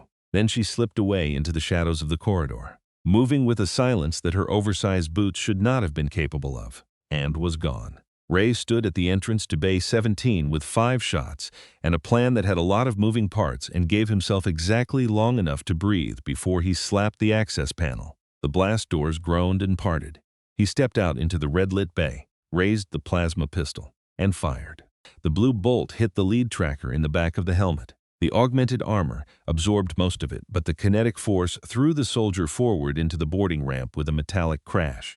And then the remaining 9 were moving, and Ray was already behind the cargo crates at the entrance. The air around him turning into a crossfire of red and green energy bolts that tore through the rusted metal like it wasn't there. He fired twice more, blind, around the corner, drawing their attention entirely toward him, buying time. He counted in his head. 40 seconds. 80. The crates disintegrated around him in sections. He moved left, then right, keeping mobile, keeping loud. 110. 118. A sound came from above. It was not a gradual sound. It was not a warning. It was the sharp percussive crack of industrial chains under sudden release. And it came from directly above the center of the bay. And the 10 trackers below had exactly no time to respond before 20 tons of cylindrical steel dropped 50 feet in free fall and hit the permaseat floor of Bay 17. The rupture was instantaneous and total. The tank didn't so much break as cease to exist as a contained object, and what replaced it was a wall of white vapor that expanded outward in every direction at a speed that left no room for anything like a response. The temperature in the bay dropped to negative 200 degrees Celsius in the time it takes to finish a breath. The vapor was blinding, absolute white, absolute cold, absolute silence at the epicenter where the trackers had been standing. Ray felt the shockwave of sub-zero air hit his face like a physical impact even at the edges of the room. Ice crystals forming instantly on every exposed surface. The moisture in the air crystallizing and falling. In the center of the bay, where 10 armored figures had been standing moments before. There were now 10 shapes that had stopped being people and become something else. Their armor had locked mid-motion. Their surfaces were rimed with instant ice. The commander, who had been raising his rifle toward the booth above, remained exactly as he had been. Rifle raised, a matte black sculpture in a frozen moment. Ray, the voice came from the mist. Close, and he turned. Elena materialized out of the white fog. Her lips were blue. Her teeth were chattering in rapid intervals that she was visibly trying to control. She had one arm wrapped around herself and the other extended toward him, and he grabbed it and moved. They went up the ramp at a run. Ray hit the emergency retract, and the ramp slammed up and sealed them inside the sudden relative warmth of the Sable. He sprinted for the cockpit without stopping. Heard Elena fall into the co-pilot seat behind him. May, he said, throwing himself into the pilot's chair. Everything we have on the primary drives, right now. Engines are online, May said. Bay doors are sealed. Blast them. Ray shoved the throttle to the stops. The Sable's twin drives ignited with a roar that shook the ice from the hull in sheets and the ship shot forward, smashing through the sealed blast doors of Bay 17 with a screech of tearing metal that vibrated through the entire frame. They punched out into the black of space, and the shriek of the torn doors faded behind them as the vacuum took it. Clear of the station, May said, no immediate pursuit detected. Ray pulled back the throttle to cruising and sat in his chair and did nothing for approximately 10 seconds. Then he let out a long breath that seemed to come from somewhere deep and rested his forehead against the yoke for just a moment before straightening. He looked over. Elena had stopped shivering. The blue was leaving her lips in degrees. She was sitting forward in the co-pilot seat, watching the stars through the primary viewport, and she looked entirely different from the girl he'd pulled out of the wreck in Bay 16. Not just physically, though there was that too. Something structural had changed. Something that had been uncertain in her when he'd first shown the lumen in her face had resolved itself into something with a clear shape. "You did well," Ray said. She didn't look at him. She kept her eyes on the stars, which were doing what stars always did out here. Nothing, existing, offering no particular reassurance. "Where to, Captain?" she asked. Ray felt the corner of his mouth pull slightly. He keyed the navigation console. "Outer fringe," he said. "We're going to need a new transponder code, and the manifest needs updating." He pulled up the crew entry fields. "What do I put you down as?" Elena finally turned from the stars. She looked at him, and there was something in her face that was almost a smile. The kind that has been through enough not to come easily. "Put me down as Elena," she said. "Just Elena." Ray typed it in. He reached forward and put his hand on the throttle lever and pushed it all the way to the console. The Sable surged forward, scarred and patched and missing a section of outer hull and running on calibration that was, at best, approximate, flying hard into the dark the way she always had, the way she was built to. Behind them, Drifter's Hollow receded into a point of light and then into nothing. Ahead of them, the outer fringe waited, vast and lawless and indifferent. They were a burned-out cargo pilot and a dead princess, and they were the most dangerous thing moving through that particular stretch of dark. The Sable was dying by degrees, and Ray was trying not to let Elena notice. She noticed anyway. She'd been watching the secondary instruments since they cleared Drifter's Hollow, reading the readouts with the focused attention of someone who had decided that understanding the information in front of them was more useful than not understanding it, which was the correct decision, and also the one Ray would have made in her position. By the time they'd put 2 hours of distance between themselves and the station, she had correctly identified 4 separate warning indicators, asked him what each one meant, and reached her own conclusions about the aggregate without any help from him. "The hull patch is holding," she said, her eyes moving across screen 4 in the systematic sweep he'd shown her. "But the structural field around the breach is drawing more power than it should be." "The mechanic did what he could with what he had," Ray said. "Salvage plating doesn't bond cleanly. There are micro gaps in the seal. So the field is compensating." He agreed. "And if the field draws too much power, it pulls from the drives. And if it pulls enough from the drives start losing efficiency. And if the drives lose enough efficiency during a slipspace jump, we don't come out the other side." Elena finished. Ray didn't answer that, which was an answer. Elena turned back to her screen. She was quiet for a moment in the way she'd learned to be quiet, which was differently than she'd been quiet at the beginning. Less like someone suppressing a reaction and more like someone actually thinking. "May," she said, "what's the power draw differential between current structural field output and drive efficiency threshold?" Ray glanced over. May answered. "Current differential is 11% below threshold, at present rate of increase from micro gap expansion. Threshold will be reached in approximately 14 hours. 14 hours, Elena said. "How far is the outer fringe?" 22 hours at current drive efficiency, May replied. "Accounting for degradation, approximately 30 hours. Elena looked at Ray. Ray was already pulling up the navigation charts. He'd been doing his own math since they left the station and had arrived at the same conclusion she was circling, which was that they couldn't make the fringe in one run. Not in this condition. They needed to stop somewhere. Somewhere with salvageable materials and no people with opinions about who Elena Voss was or what she was worth. He found what he was looking for in the mid-range scan. A decommissioned mineral extraction platform in a system 2 jumps over. A G-type star with 3 rocky planets and no infrastructure left except what the mining company had abandoned when the seam ran dry. The platform had been offline for 12 years according to the last registered survey. No crew, no active systems. Probably stripped of anything valuable by scavengers years ago. But probably wasn't certainly. and certainly wasn't what Ray needed right now. What he needed was empty. He'd take, probably. "We're making a stop," he said. Elena looked at the chart he brought up on her screen. She studied it. "That platform," she said. "What's left of it? You think there'll be usable materials?" "I think there might be. And I think there definitely won't be anyone there to object to us taking them." He set the navigation. "Get some sleep. It's going to be a long 2 jumps, and I need you functional when we get there." She looked at him steadily for a moment. "What about you?" "I'll sleep when the ship doesn't need me." She seemed like she wanted to argue with this. She decided against it, which showed a developing understanding of when his mind was made up, and went aft to the crew quarters. The crew quarters were a narrow slot with 2 bunks mounted into the wall. The kind of accommodation that assumed the crew's priority was horizontal surface area rather than anything else. Ray heard the bunk creak as she got into it, and then nothing. And he was genuinely surprised when May confirmed 20 minutes later that her vitals had settled into sleep rhythms. He hadn't been sure she'd be able to. He sat in the dark of the cockpit and flew the ship and didn't think about Cinder or Ashford or the brother-shaped hole that 15 years of working had not managed to fill in, and was only partially successful at all 3. The platform was worse than he'd hoped and better than he'd feared, which was about what he expected from the universe at this particular juncture. It hung in the upper orbit of the system's second planet, a dead rust-colored rock with no atmosphere worth the name.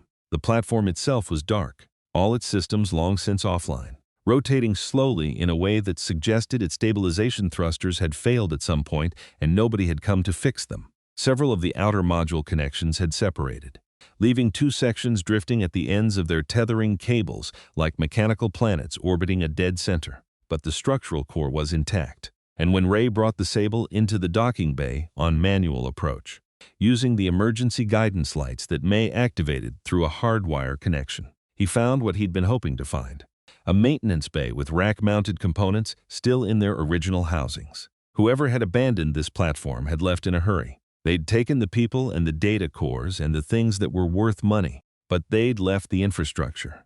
He woke Elena before he docked. She came into the cockpit still arranging her hair, which now existed in a state of practical functionality that had very little to do with what it had been designed to do on Ashford. She looked at the platform through the viewport, assessed it, and said, "What do you need me to do?" Which was exactly the right question, he told her. They worked the next 6 hours in the platform's maintenance bay, with their breath visible in the air, because without active life support the interior temperature had settled somewhere in the low single digits, and neither of them had the equipment to do much about it, beyond wearing everything they owned simultaneously. Ray had found an additional thermal layer in the Sable's emergency kit for Elena, a battered insulated vest that swamped her, and she wore it over everything else with the pragmatic indifference to appearance that she'd been developing steadily since the hangar on Ashford.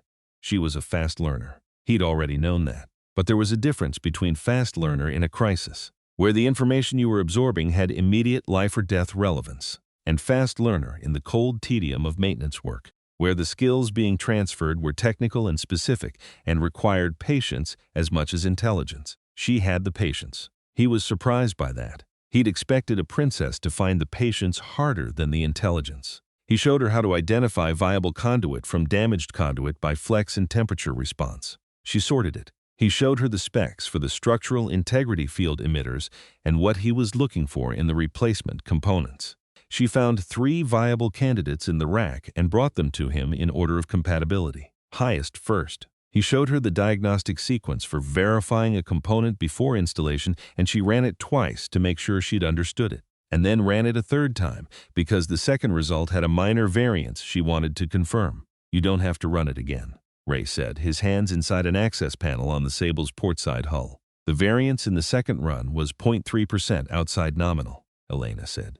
"That's within acceptable margin. I want to know if it's random variation or a pattern," she said, running it a 3rd time. The result came back consistent with the first. "Random variation," she said, and handed him the component. He took it. He thought about saying something about the 3rd run being unnecessary. He didn't, because it wasn't really unnecessary, and they both knew it. "You're going to be a very annoying person to fly with," he said instead. "You're going to be glad of it," she replied. He was probably right that she was right. They ate lunch. If the word lunch could be applied to synthetic protein bars consumed at 12 degrees Celsius sitting on salvage crates. without much conversation.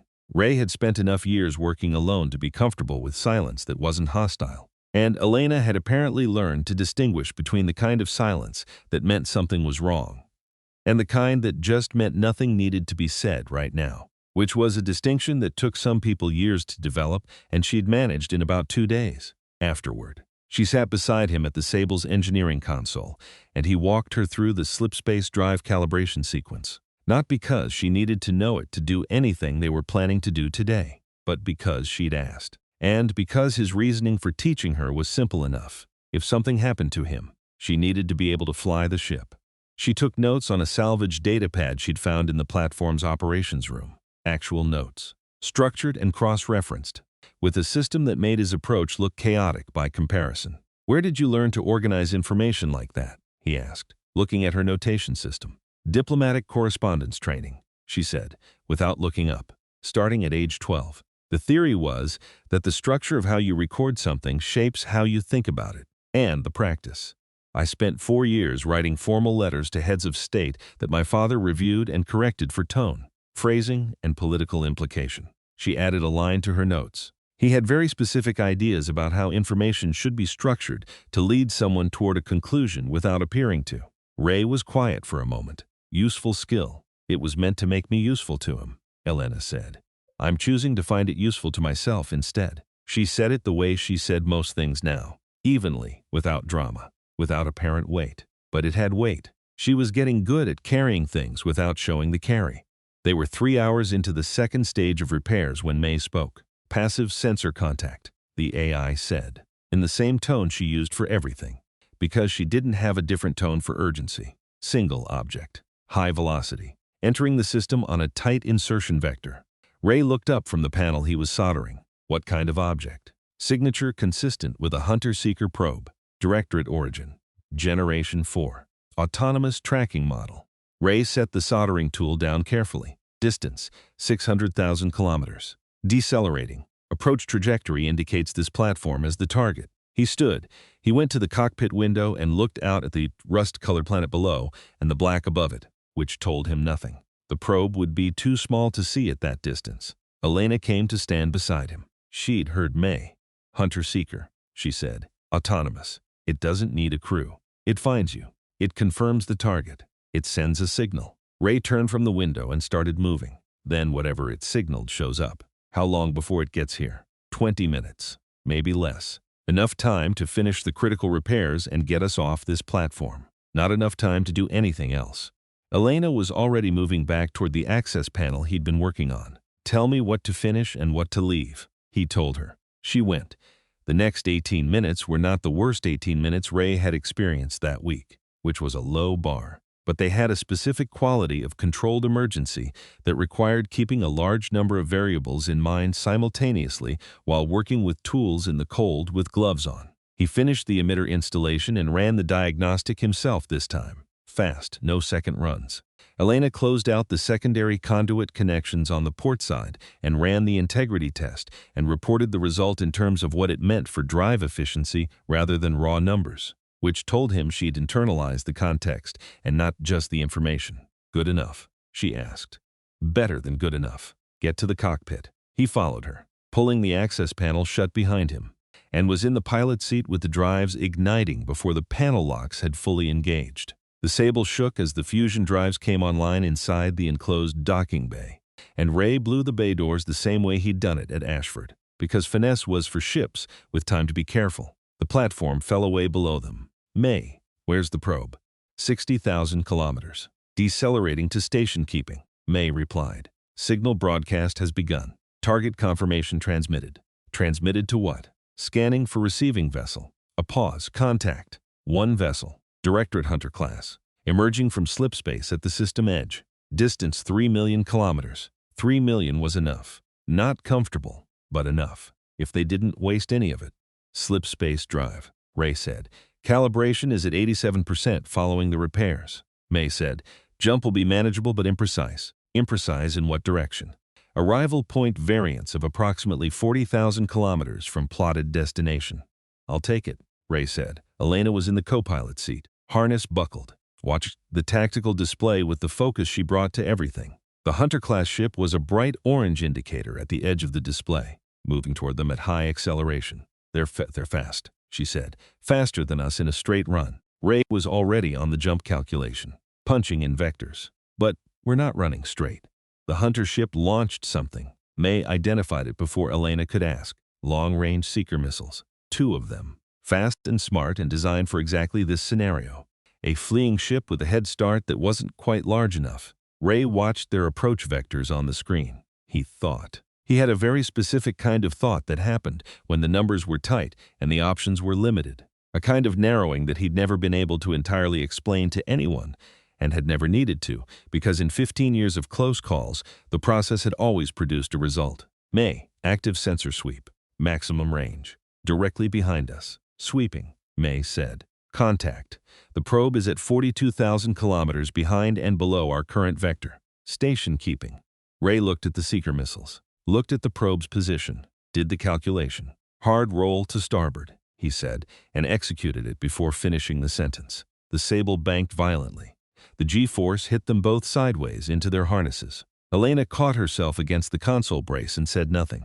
The ship came around on a vector that put the probe directly between them and the incoming missiles, and Ray held that vector for exactly 4 seconds. The Seekers locked on to the Sable's heat signature. Corrected. They passed the probe at close range. The probe's own systems registered them as incoming threats and activated its proximity defense suite, which was standard on Generation 4 autonomous trackers. The defense suite read 2 fast-moving objects at close range and responded as designed.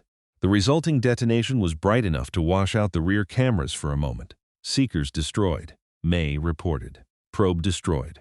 Hunter ship is realigning. Jump, Ray said. They went. This jump was rough. Rougher than the last calibrated one, but better than the blind Kate escape jump. Somewhere in the middle range of awful, which Ray had learned to accept as the new normal. The inertial dampeners held this time, mostly. Elena made a controlled sound of discomfort that wasn't a scream and braced through it. And, when the channel stabilized around them and the blue-purple of the slipstream replaced the black of the system they'd just left, she exhaled slowly and deliberately, and then immediately checked her instrument panel. Thermal exhaust, she said. 7,400. Below threshold. Good. Hull integrity. May, Ray said. Structural field holding at 91% efficiency. May confirmed. Power draw within operational parameters. Good, Elena said, in the same tone. And Ray realized she was running the same post-jump check sequence he'd been running for 15 years. The one he'd never written down or formally taught her, that she'd assembled by watching him do it twice and extrapolating. He sat in his chair and let his hands come down from the yoke and rest on his knees. The slipstream moved around them in its indifferent way. The ship hummed. The probe signal got out, Elena said. After a while. It did, so they know we're alive, and that we were at the platform. They know someone was. They won't know it was us specifically from a probe confirmation. But anyone who's looking for us in this general region will add it to the picture. He paused. It narrows the search. She looked at the viewport. The slipstream was beautiful in an impersonal way, the same way deep ocean was beautiful. A reminder that you were inside something that existed entirely without reference to you. The outer fringe, she said. You said there's no directorate presence there. Minimal. It's too far from anything they value to resource a patrol presence. There are a few monitoring stations at the edge of their claimed space. Automated, but nothing with teeth. He looked at her sideways. It's not safe. I want to be clear about that. It's just a different kind of unsafe, and it's the kind we can navigate. Elena was quiet for a moment. What do people do there? She asked. In the fringe. How do they survive? Same way people survive everywhere in the outer lanes. They move things. They find things. They fix things. He shrugged. There are settlements out there that don't exist on any coalition chart. Communities that have been running for 30 years on nothing but mutual necessity and the fact that nobody important enough has ever bothered to look for them. He paused. It's not easy. I'm not looking for easy, Elena said. He believed her. He'd stopped not believing her sometime around the point where she'd tied a field trick with steady hands in a dark corridor while a pirate bled on the floor nearby. But it had been confirmed repeatedly since then. Can you teach me to pilot? She asked. Ray looked at her. Not just reading the instruments, she said. Actually fly the ship. Manual control. Slip space calculations. The full sequence. She met his eyes steadily. If something happens to you, I need to be able to bring us in somewhere. He thought about the probe signal going out. He thought about 14 hours of structural field integrity and the hunter ship that was now recalculating its search parameters somewhere behind them. He thought about the specific kind of arithmetic that had governed his life since Cinder, where you identified what you couldn't afford to lose and then put everything you had into making sure you didn't lose it. Start with the manual flight controls, he said. The drive response on a ship this size is different from what you'd expect. It's not intuitive. She moved her chair slightly toward the pilot's console. I've been watching how you hold the yoke, she said. The heel of your hand absorbs the feedback vibration rather than the grip. Ray looked at her. I notice things, she said, without particular emphasis. He put his hands back on the controls. Hold it like this, he said, and adjusted her grip with 2 fingers, showing her the angle. The Sable talks back when she's unhappy. You want to be able to feel the conversation. Elena settled her hands into the position. The ship moved slightly. A tiny drift, which was the result of her unconscious pressure on the yoke, and she registered it immediately and corrected before he said anything. Like that, she asked. Like that, Ray said. They flew together through the slipstream channel, Ray talking and Elena listening in the way she listened, which was with her whole attention and a very low tolerance for incomplete understanding. And the Sable held herself together around them, battered and patched and running at 87% of what she was supposed to be, which was fine. Ray had been running at something less than capacity for 15 years and still hadn't found a problem he couldn't navigate. What he was less certain about was the feeling that had been developing somewhere in the vicinity of his sternum since the maintenance bay. A quiet, inconvenient recognition that he was no longer flying alone, not just in the logistical sense, in the sense that mattered more than that. He didn't examine it closely. He filed it under things to deal with later, which was a large category in his internal taxonomy. And he kept his eyes on the slipstream and his hands light on the controls. And he taught her how to fly. 4 hours in, Elena said, without preamble. Tell me what Cinder was like. Ray didn't answer for a moment. Before the collapse, she said, what it was like to be there.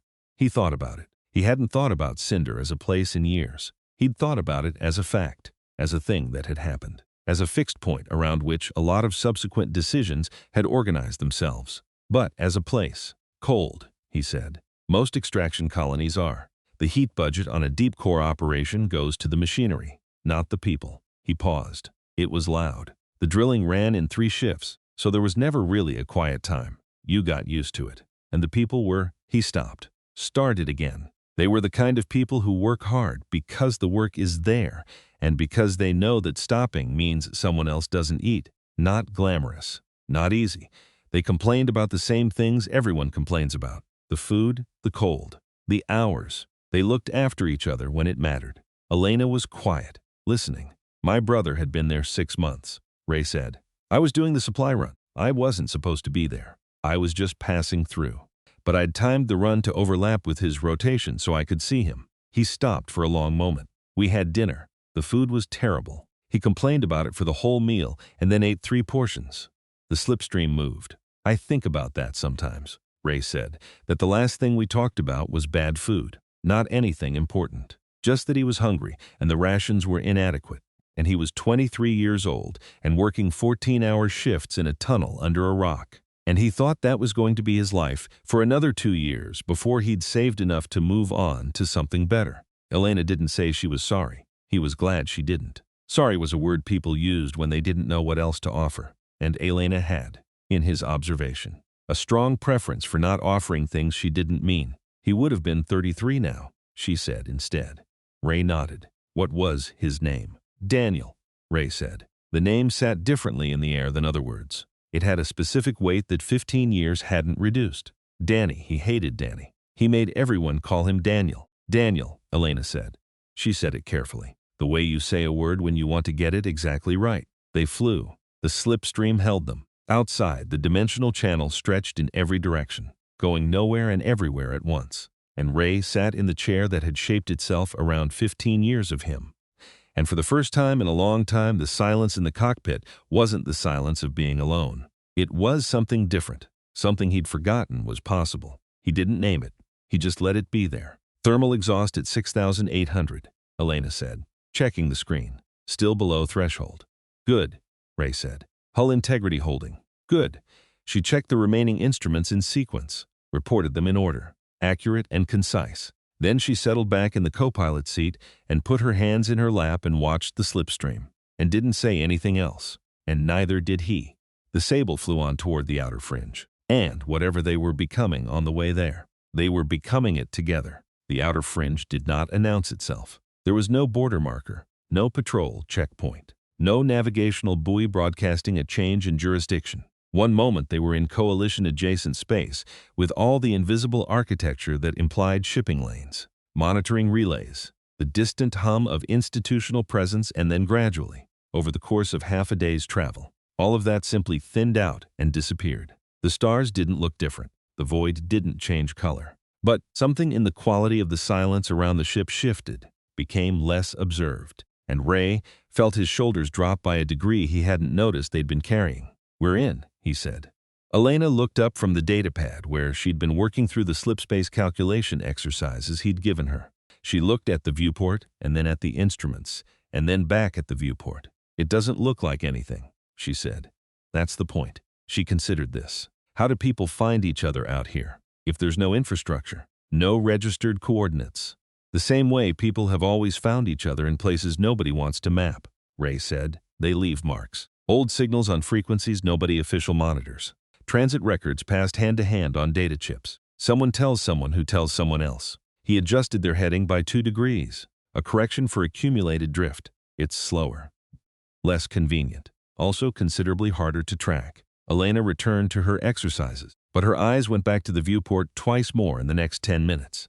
Checking the nothing outside with the attention of someone who'd spent their whole life in places that meant something on official records and was still calibrating what it felt like to be in a place that didn't. Ray had been to the outer fringe 4 times in his career, twice on legitimate freight contracts that had simply taken him far enough from the core that he'd crossed into uncharted space, and twice on jobs he'd taken because the pay was good and the questions were few. He knew what was out here well enough to navigate it and not well enough to be comfortable, which was, in his experience, the correct relationship to have with the fringe. The people who got comfortable out here were the ones who eventually didn't come back. What he was looking for was a settlement called the Juncture.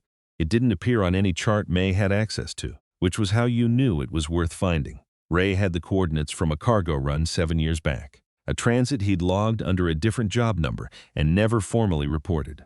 Stored in a personal data chip he kept in the false bottom of the same toolbox as the chit reserves. The Juncture was a way station built into the hollow core of a captured asteroid. 3 modules of pressurized, living and working space held together by welding, necessity, and the kind of collective stubbornness that developed in communities that had decided the galaxy's official systems were not serving their interests. They'd give him what he needed. They'd given him things before. He found the asteroid on the long-range scanner 8 hours after crossing the unofficial fringe boundary, running dark and cold and indistinguishable from the 1,000 other rocks in this belt, unless you knew exactly what signal frequency to ping and what response to expect. Ray knew. He ran the ping and got the response and brought the Sable in on the approach vector they specified, slow and visible, which was the Juncture's way of saying they were watching and preferred not to be surprised. The docking bay inside the asteroid was smaller than Drifter's Hollow and in better repair, which said something about the priorities of the people who'd built it. The lighting was even. The floor was clean, and the 3 people who met them at the airlock were armed but not pointing anything at anyone, which Ray had long ago established as the baseline definition of a civilized greeting in the outer lanes. The one in front was a woman in her 60s, compact and deliberate in her movements, with close-cropped gray hair and the particular quality of stillness that Ray associated with people who'd spent enough time in dangerous situations to stop reacting to them and start thinking through them instead. She looked at Ray with the recognition of someone consulting a long memory. "Carver," she said. It wasn't a greeting exactly, more an identification. "Marin," Ray said. "Still here." "Still here," she agreed. Her eyes moved to Elena with a specific kind of assessment that wasn't hostile and wasn't friendly and was entirely professional. She didn't ask. "You look like you've had a complicated week." "Month," Ray said. "Week's just the recent part." Marin's mouth moved fractionally. "Come inside. We'll talk about what you need." What he needed was transponder codes. 2 sets, one for the Sable and one for Elena. Not fake identities in the dramatic sense. The Fringe didn't have the infrastructure for that kind of elaborate construction, but clean registry entries that would read as legitimate on any scanner that wasn't pulling directly from Coalition Central Records. And there weren't many of those out here. The Sable would become something else on the manifest. Elena would become someone else on paper, which she already was, in fact. Marin operated the Juncture's documentation services from a back room that smelled of solder and old coffee and had walls covered in pinned printouts of technical specifications that Ray didn't ask about. She sat across a work table from both of them and listened without interrupting while Ray gave her the abbreviated version of the last several days. He didn't name Elena. He didn't say where they'd come from specifically. He said there was a hunt active, Coalition and Directorate both, and he needed both tracks covered. Marin listened. She looked at Elena once, during the middle of it, with an expression that suggested she was revising her initial assessment upward. The hunt, she said, when Ray had finished. Coalition and Directorate simultaneously. That's an unusual combination. Unusual situation. The price they'd be running for something like that. She wasn't asking about money. She was asking about scale. Whatever's in play. Carver, it's not small. No, Ray agreed. It's not. Marin looked at Elena directly for the first time. What do you want to be called? Elena met her eyes without hesitation. Elena, nothing else. Marin considered her for a moment with the same professional calm she'd had since the airlock. Then she nodded, once, and turned to her equipment. The ship will be the Morrow's Wake out of the Calith Independent Registry, she said. Working. It's a real registry. Small 63 ships currently listed. No active monitoring. Your codes will be consistent with a mid-range freight hauler operating in the outer lanes. She glanced at Ray. Same general description as what you actually are. Which means your behavior won't contradict the identity. That's the idea. For her, Marin printed something, checked it, printed it again. Elena Vassar. No origin system specified, which reads as Rimborn. Background in technical support and navigation assistance, which I suspect isn't entirely fiction. Elena looked at the ID chip Marin slid across the table. She picked it up and held it for a moment, not looking at it, but not putting it down either.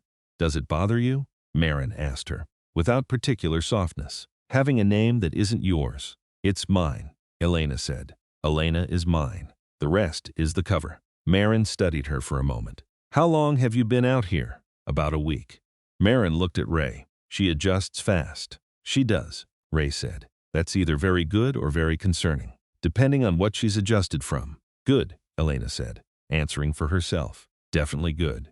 They stayed at the Juncture for 12 hours, long enough to run proper maintenance on the drive calibration with actual tools in a proper bay. Long enough for Ray to sleep in a horizontal position for the first time in days. Long enough for Elena to have a conversation with one of the Juncture's engineers that Ray walked in on midway through and found had progressed, entirely without his involvement, into a detailed discussion of thermal field dynamics in damaged hull structures. The engineer, a young man who had the manner of someone who'd grown up in the Fringe and found most visitors intellectually disappointing, was listening to Elena with the focused attention of someone who was not finding her disappointing at all. Ray backed out of the room without interrupting. He found Marin at the docking bay, running her own checks on a ship he didn't recognize. She's going to be a problem, Marin said, without looking up from her work. Not a criticism, an observation. Probably, Ray said. The useful kind or the other kind? Ray thought about the liquid nitrogen tank, about the field dressing tied in a dark corridor, about the third diagnostic run and the hunter probe and the way she'd said Daniel like she wanted to get it exactly right. Useful, he said. Marin straightened and looked at him with the expression of someone who knew him well enough to read what he wasn't saying. You didn't plan for this. I didn't plan for any of it. Nobody plans for anything that matters, Marin said. You just find out later that it was the thing you were moving toward all along. Ray didn't answer that. He looked at the Sable, which was now the Morrow's Wake, sitting in the bay with her new transponder and her patched hull and her missing section of outer plate that they'd covered with a salvaged panel that didn't quite match the original. She still looked like a ship that had been through something. You couldn't fix that with paperwork. Take care of yourself. Carver, Marin said, going back to her work. And take care of the girl who isn't a girl. He returned to the ship. Elena was already in the cockpit, running through the instrument checks in the sequence she'd developed, systematic and thorough, cross-referencing each reading against the one before it in a way that produced a complete picture of the ship's status rather than just a list of numbers. Ray sat in the pilot's seat and watched her finish without interrupting. "Ready?" he asked, when she was done. "Morrow's Wake," she said, reading the new transponder display out of Calath Registry. She looked at her own ID chip where she'd set it on the console edge. "Elena Vassar. If you'd rather a different name." "No," she said. "Elena is right." She picked up the chip and pocketed it. "Vassar is fine. It sounds like someone who fixes things." Ray started the ignition sequence. The drives came online in the new cadence that the calibration had restored. Slightly different from the old sound. Better. More even. The rhythm of a machine running closer to what it was meant to be. They left the juncture on the heading Marin had suggested, further into the fringe, toward a cluster of independent settlements that were reportedly looking for reliable freight connections to the mid-lanes. It was, as far as Ray could calculate, approximately the least exciting possible future available to them, and he had never wanted anything less exciting so badly in his life. They were 6 hours out when May spoke. "Long-range contact," she said. "Vessel emerging from slipspace. Coalition registry. Designation. CRS Harrow. Classification. Light enforcement cruiser." Ray's hands moved across the console, pulling up the contact. The Harrow was a small ship by Coalition standards, fast and maneuverable, the kind used for customs enforcement and pursuit operations in the outer lanes. One ship, not a fleet. Either they'd been very precisely tracked, or this was a patrol that had gotten lucky. He didn't think it was luck. "They're hailing on open frequency," May said. Ray looked at Elena. She was looking at the tactical display with the focused stillness she'd developed, reading the contact, calculating. "Morrow's Wake. This is CRS Harrow." The hail came through, professional and even. "Please cut your drives and prepare for registry verification. This is a routine patrol check." Nothing about it was routine. "They know," Elena said, not panicked. "Identifying." "Someone talked," Ray said, "or the juncture has a monitor we didn't account for, or the probe signal was more specific than May's analysis suggested." He was already running calculations. Either way, Elena agreed. "They're one ship," Ray said, "fast, but one ship. If we jump before they can close to weapons range." "And go where?" Elena said. "We used our prepared vectors getting here. A blind jump from this position drops us into the inner belt of this system, which has 3 Directorate monitoring stations." She'd been studying the charts. He knew she'd been studying the charts. "And a running jump. Full power. Buys them time to get a signal out. Whatever comes next won't be one ship." Ray looked at her. She was looking at the tactical display, and he could see her working through it. The same way she'd worked through the nitrogen tank and the probe counter-maneuver. Not as problems to be panicked about, but as configurations to be understood. "They're running enhanced ID protocols," Elena said, reading the Harrow's scan emissions from the display. "Active sweep. They're looking for biometric confirmation, not just transponder codes. Biometric means they have a profile loaded, which means they know who they're looking for." She paused. "Or who they think they're looking for." Ray looked at her sideways. "Princess Elena Voss," Elena said, in a tone that had nothing of a princess in it. "Is dead. The king said so on a broadcast to 1,000 systems. The Coalition Defense Pact has been invoked in her name. She's been memorialized." She looked at Ray with the particular steadiness that had become the most reliable thing about her. "If I'm dead, I can't show up on a biometric scan. That's not how biometrics work." "I know how biometrics work," she said. "I also know how political reality works. The Harrow is an enforcement vessel running an outer patrol. The crew are not Coalition intelligence. They have a profile. They run a scan. They look for a match." She turned to face him fully. "What does a dead princess look like on a scanner?" "Like a ghost," Ray said slowly. "Like an error," Elena said. "A false positive. And if the only thing that's not matching is a biometric profile for someone who is officially deceased, and everything else about us reads as a legitimate Calath-registered freight hauler." She let him finish the logic. Ray looked at the Harrow's position on the tactical display. 2 minutes to weapons range, 40 seconds to optimal scan range. He made a decision. May, respond to the hail. Morrow's Wake, acknowledging. Cutting drives. Complying with inspection request. He cut the drives. The Sable, the Morrow's Wake, drifted to rest in the open dark. "What do I do?" Elena asked. "Sit there," Ray said. "Let the scan run. Don't do anything. That's the whole plan. That's the whole plan." She sat. The Harrow came to station-keeping position 40 kilometers out, close enough to put them well within weapons range. Close enough that Ray could see the faint gleam of its hull on the tactical camera. The scan took 90 seconds. Standard Coalition enforcement sweep. transponder verification, life sign count, biometric sampling. 90 seconds was a long time when you were waiting for something. Selena sat in the co-pilot seat with her hands in her lap and her eyes on the viewport, not on the tactical display, on the actual black outside the window, the stars that had been there before any of this and would be thereafter. She looked, in that moment, like someone who had made her peace with an outcome she couldn't control and was simply waiting to find out what it was. Ray had seen that look on people before. He'd worn it himself on a few occasions. It looked different on her because she was younger, and the things she'd put down to get there had been heavier. May spoke. Scan complete. Harrow is transmitting results. A pause, the kind of pause that lasts longer than it should. Harrow hailing again. May said. Ray keyed the comm. Morrow's wake. Registry confirmed. Life sign count confirmed at 2. Biometric sampling returned 1 confirmed match. 1 anomalous result flagged as probable sensor error.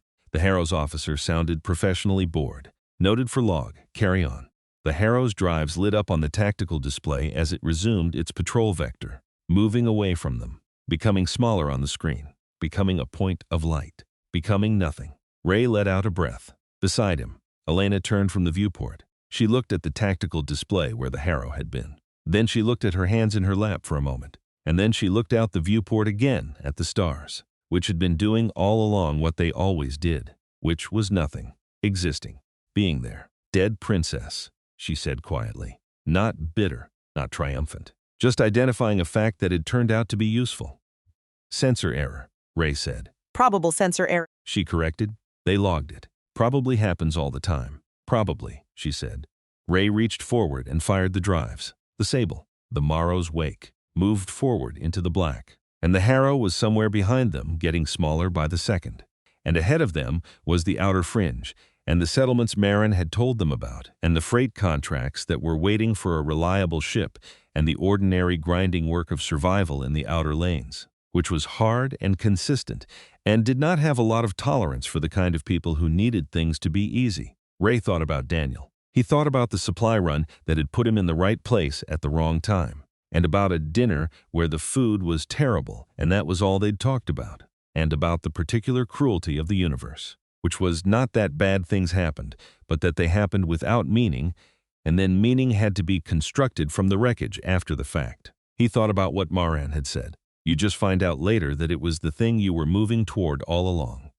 He thought about a girl in a burning hangar who'd had 3 minutes to make a decision and had made the right one, and who had been making right decisions ever since, with an efficiency and steadiness that still surprised him, even though it had long since stopped surprising him. You should log your hours, he said. Elena looked at him. Flight hours, he said.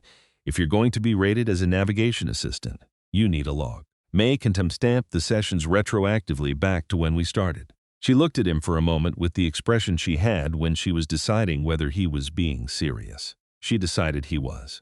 How many hours do I need for a freight navigation certification? She asked. Depends on the registry, Ray said. Calith is 400. You're at about 30, including the simulation exercises. 30 out of 400. 30 out of 400, he confirmed. Long way to go. Elena turned forward and looked out at the stars the ship was moving toward. The ones that were getting incrementally larger and not any warmer, but were at least there. At least consistent. Better get started then, she said. Ray nodded.